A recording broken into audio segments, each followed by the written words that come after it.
if trouble don't kill me, I'll live a long time. Live a long time, boys, live a long time. If trouble don't kill me, I'll live a long time.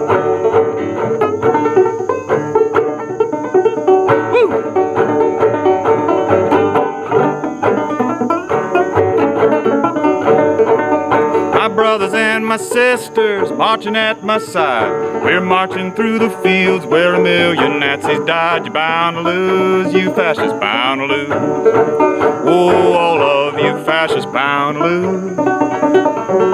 All you fascists bound to lose. All you fascists bound to lose. Someday you gotta lay down and die. Well, hello everybody. I've got a brand new to me, another 1888 Luscomb Banjo. And you'll see this one is actually a good deal different from the one that y'all have seen me play for years. The one over my right shoulder is the sort of earlier standard Luscomb model that I've had since I was 16 years old, but this is a little bit fancier. And you can see they've got the scale set up differently on it. So I'm going to show you some of these inlays real quick before we get into it. That's a solid maple bridge that I made myself. And that's a Stewart tailpiece. Y'all have heard me talk about that in a recent video.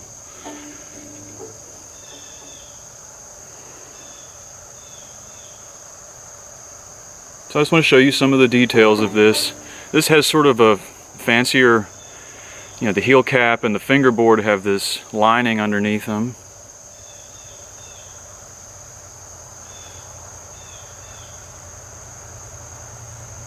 So, okay.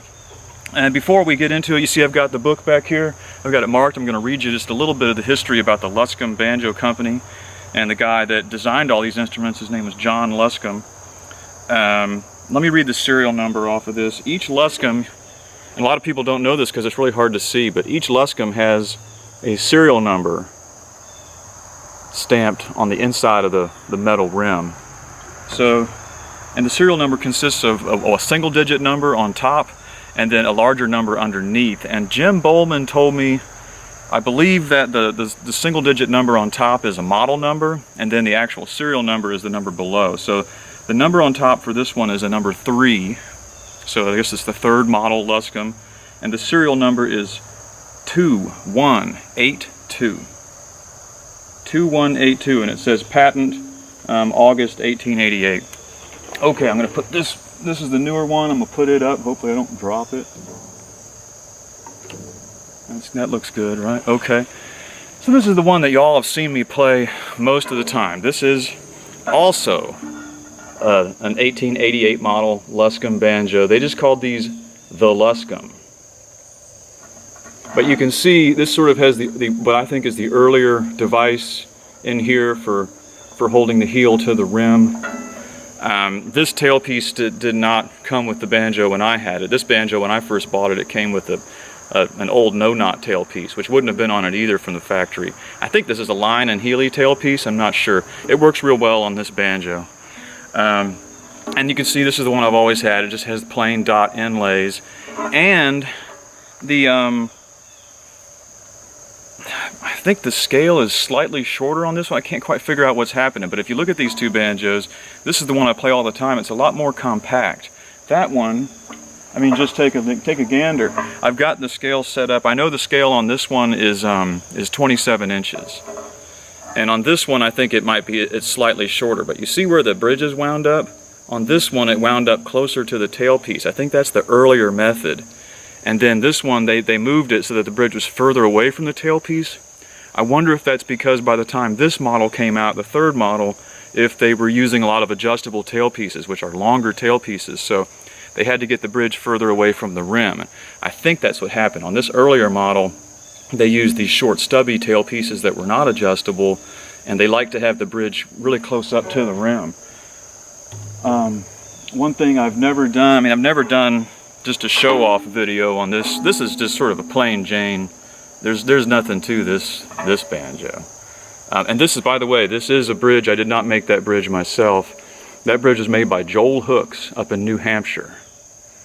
So look up Joel Hooks. His website is called banjothimble.com.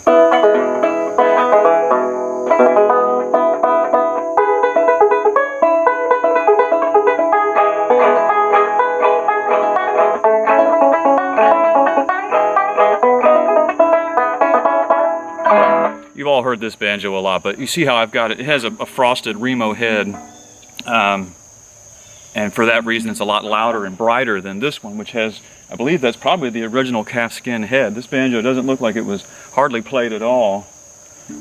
It's just that when it came to me, it had no tuning pegs, so it's got mismatched tuning pegs. I do want to show that real quick. I had to put a black tuner on the thumb, and then these tuning pegs do not match. This is a different type from these sort of nice Stewart pegs on the bottom. I'm having a hard time finding antique pegs right now.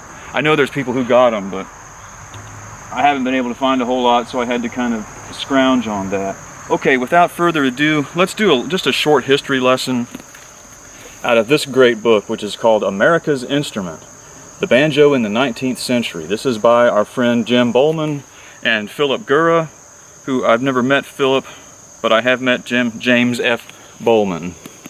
So good people. And they actually were so kind as to, George Gibson gave me the copy of this book, and he signed it for me with a nice note. George wrote was acknowledged in the foreword of this book, which is nice.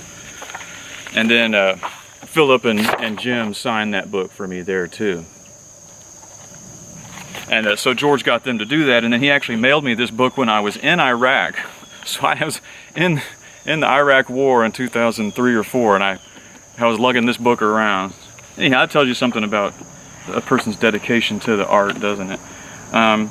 So I'm going to skip. This is on page 230 of this book.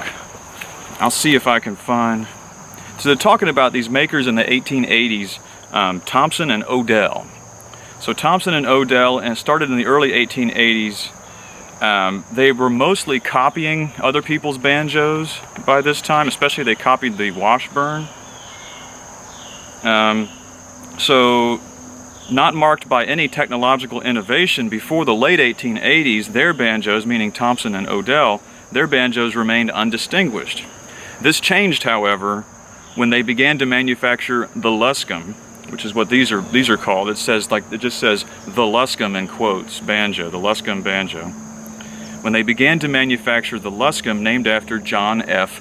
Luscomb, a highly regarded banjo soloist and composer, who over the next decade designed several of their models, and there's some pictures in the book of those models. Anyhow, his first model, patented in the late summer of 1888, that's basically probably this one over here, but these are both patented in August of 1888, so that's what he's talking about. Patented in the late summer of 1888, but advertised by Thompson and Odell half a year earlier.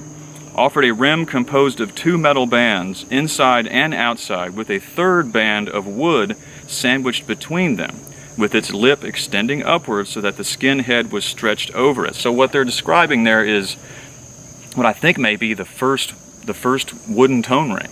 So these banjos have a solid brass rim, and I didn't know that. It's actually constructed of 2 brass bands that are nickel plated, and they're sandwiched together, but inside they have a hardwood rim. And I think I could never tell what that wood material was made of. I used to guess that it was mahogany because it's always dark, but Bob Smakula up in West Virginia, who's a very knowledgeable, great instrument dealer, maker, repairman, he told me that those tone rings, all the ones that he's seen, he thinks they're maple. So I think it's a hard maple tone ring with a maple neck. Inside that solid nickel-plated brass rim is what gives these instruments their great tone. I mean, even this one, I think this one doesn't sound as awesome as this one, because I've been setting this one up for years to get it how I like it, but they both sound great. I mean, especially this one over here sounds fantastic. La-di-da-di-da. So as Luskam described his banjo, through its metal components, this assembly provided the necessary stiffness to keep the rim from going out of shape, which was a big problem. They called it going out of round. When early banjos that had these wood construction pots, they were usually thin, a lot of pressure on them. They tended to go oval or egg-shaped over time, so that was a common problem. so they kept the rim from going out of shape, and because its parchment head was stretched over a band of wood, it offered a resonant quality of tone as well. In addition, in his patent, Luscomb claimed a new method to prevent the warping of the neck, strengthening it by placing cross pieces of wood into slots cut at different points on the neck. Endorsed by such leading banjoists as George Lansing, A.D. Grover, L.H. Galucia, members of the Boston Ideal Banjo Club, the Luskam became a popular instrument. In 1893, Luskam refined this design on a banjo that became known as the silver chime. So I won't go any further with that because we don't have any silver chimes here, but no, this is an early Luskam ad that they've put in. That's pretty neat. So anyhow, I guess that's really all I wanted to show you on these instruments. I will mention that this banjo is currently for sale, so if you're watching this video, you know, a year or two from now, it'll probably be gone. But if you're one of the first people to get here, this banjo is for sale as of today.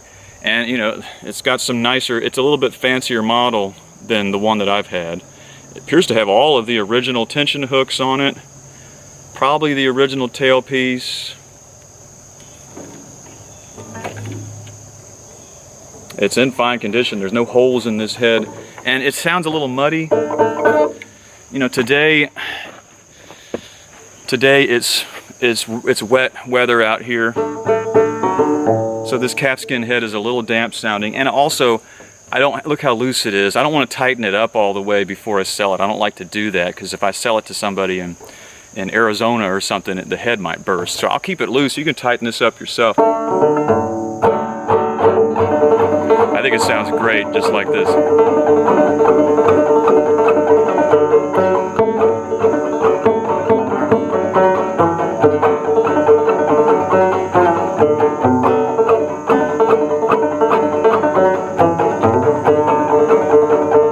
Stop and tell my mama howdy.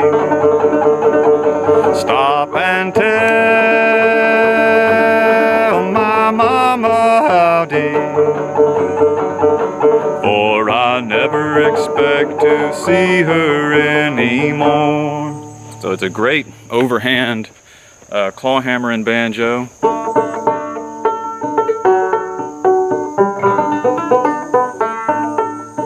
Here comes Johnny Reb. It's a good finger picking banjo.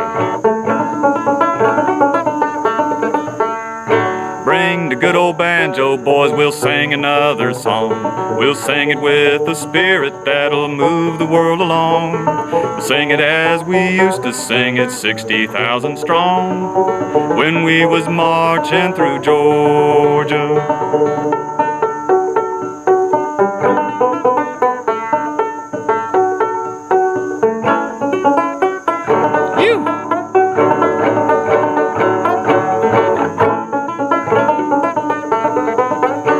How the people shouted when they heard the joyful sound. How the turkeys gobbled that our commissary found. How the sweet potatoes simply started from the ground when we was marching through Georgia. Hurrah, hurrah, we bring the jubilee. Hurrah, hurrah, the flag that makes you free. And so we sang the chorus from Atlanta to the sea when we was marching through Georgia. Woo! Okay. Thanks a lot for looking. If you enjoyed that, if you learned something, if you like this kind of material, please do give this video a thumbs up. Share it on social media. That would help me a lot. And subscribe to the channel. Okay, thanks a lot. You will see me again real soon.